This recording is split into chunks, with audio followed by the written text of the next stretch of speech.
Hello বন্ধুরা, আজকের এই ভিডিওতে আমরা ক্লাস 4-এর গণিত বিষয়ের প্রথম পর্যায়ক্রমিক মূল্যায়নপত্র 2025 সালের প্রশ্নপত্র নিয়ে আমরা আলোচনা করব এবং এই প্রশ্নগুলো কিন্তু তোমরা খাতায় লিখে নাও, কারণ এই প্রশ্নগুলো কিন্তু তোমাদের পরীক্ষায় আসবে। ঠিক আছে, তোমরা এখানে দেখো প্রথম পর্যায়ক্রমিক মূল্যায়ন 2025 সালের একটা প্রশ্নপত্র, চতুর্থ শ্রেণী, বিষয় গণিত। ঠিক আছে, তোমাদের পরীক্ষা হবে 20-র মধ্যে এবং সময় থাকবে 40 মিনিট। ঠিক আছে, এখানে তোমার নাম লিখবে এবং এখানে তোমার বিদ্যালয়ের নাম এবং এখানে তোমার ক্লাসের রোল নম্বর কিন্তু লিখতে হবে। এই প্রশ্নগুলো কিন্তু তোমাদের ভালো করে পড়তে হবে, জানতে হবে, বুঝতে হবে এবং খাতায় লিখে ভালো করে প্র্যাকটিস করতে হবে, কারণ এই প্রশ্নগুলো তোমাদের পরীক্ষা আসবে। এটা 2025 সালের প্রথম পরীক্ষার প্রশ্ন। ঠিক আছে, দেখে নাও কী কী প্রশ্ন রয়েছে গণিত বিষয়ে, চতুর্থ শ্রেণী। ঠিক আছে, ক্লাস 4-এর 1 নম্বর কী বলেছে দেখো, শূন্যস্থান, লেটার দান এবং গেস দান বসো। যেটা বড় আছে সেটার ওই দিকে কিন্তু দুটো মাথা হবে। ঠিক আছে, পাখির ঠোঁটের মতো। প্রথমটা আছে 29 আর দিকে আছে 32। যেটা বড়, কোনটা বড়? 32 বড়, কাজেই 32-এর দিকে দুটো হবে। তারপর হচ্ছে 18, 10, 18 বড়, এদিকে হবে। ঠিক আছে, তোমরা একটা সুন্দর করে সংখ্যাগুলো খাতায় লিখে বক্স করে লেখা নাও, এগুলো কিন্তু খুব ভালো করে প্র্যাকটিস করবে। 2 নম্বর প্রশ্ন কি বলেছে দেখো, 3255 এর 3-এর স্থানীয় মান এবং প্রকৃত মান লেখো। 3-এর স্থানীয় মান বলতে 3 লিখবো।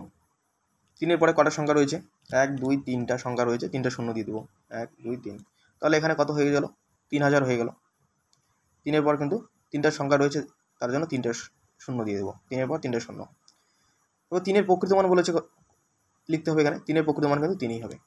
তাহলে এখানে 3000 হচ্ছে, 3 লিখে 1, 2, 3টা শূন্য এখানে লিখবে, আর এখানে শুধু 3 লিখবে। প্রকৃত মান 3ই হবে এবং স্থানীয় মান যদি বলে তাহলে 3 লিখে 3-এর পর যটা সংখ্যা ততটি কিন্তু আমাদের শূন্য দিতে হবে। পরের 3-এর প্রশ্ন কী বলেছে দেখো, 3-এর প্রশ্ন বলেছে এটা কথায় লিখতে বলেছে। তাহলে কথায় লিখলে কী হবে? 4321। তোমরা লিখবে 6 একার 5×9=4, 6 একার বর্গের 6 একার 5×9=4321। এ কয় হুসু তাল বেশা 4321। পরেরটা 2 নম্বরটা তোমরা কীভাবে লিখবে দেখো, 2201,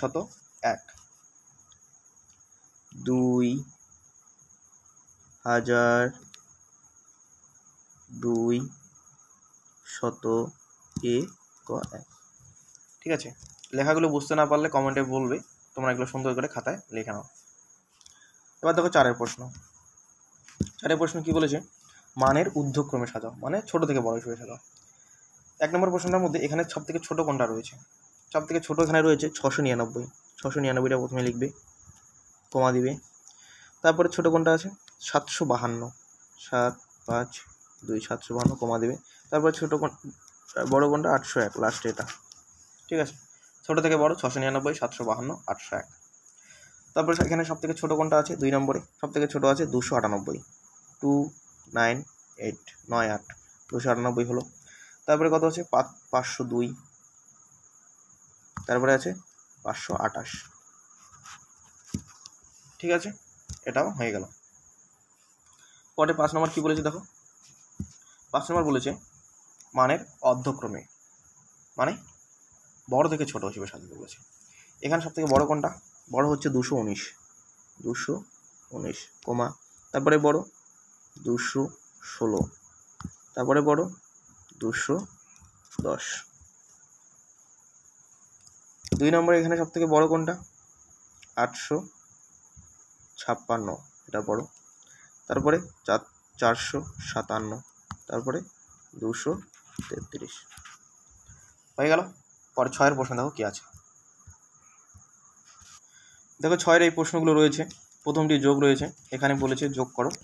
এটা আমরা যোগ কীভাবে করবো? 8 আর 3 11, 11 আর 0 11ই হবে। 11-এর 1 বসবে, হাতে কত আমাদের? হাতে 1। তাহলে 8 আর 7 কত হয়? 15, 8 আর 7 15, 15 আর 1 16, আর হাতে 1 17, 17-এর 7 বসবে। ঠিক আছে, হাতে কত? আবার হাতে 1। তারপরে 5 আর 2 7, আর 8, আর হাতে 1 9, 971। ঠিক আছে, পরে একটা বিয়োগ করতে বলেছে। দেখো এখানে 5-এর থেকে 8 বিয়োগ করা যাবে না, 5টাকে কত ধরতে হবে? 15 ধরতে হবে। 15 থেকে 8 গেলে কত হবে? 7 হবে। হাতে থাকবে, হাতে 1 এখানে রয়েছে, এই একটা এখানে এসে যোগ হবে, 1 আর 1 কত হবে 2 হবে।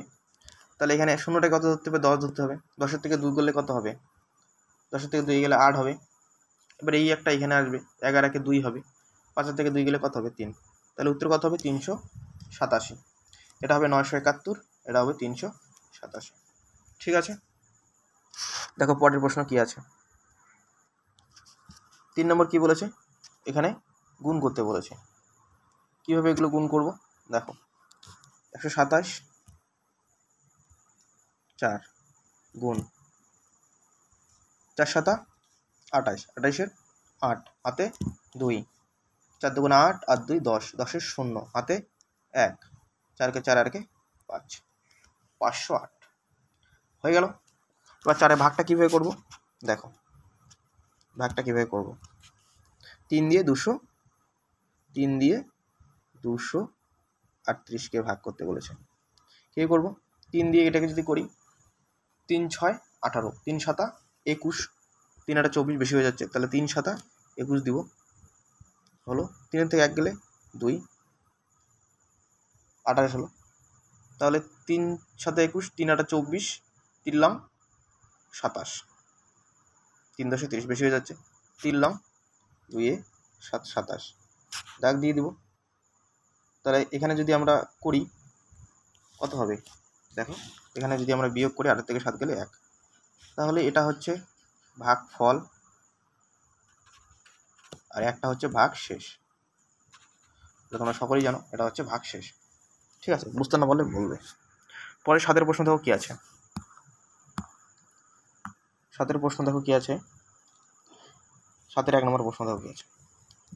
আমাদের পাড়ার গ্রন্থাগারের জন্য 1289টি ছোট গল্পের বই, 807টি উপন্যাস এবং 271টি কবিতার বই কেনা হবে।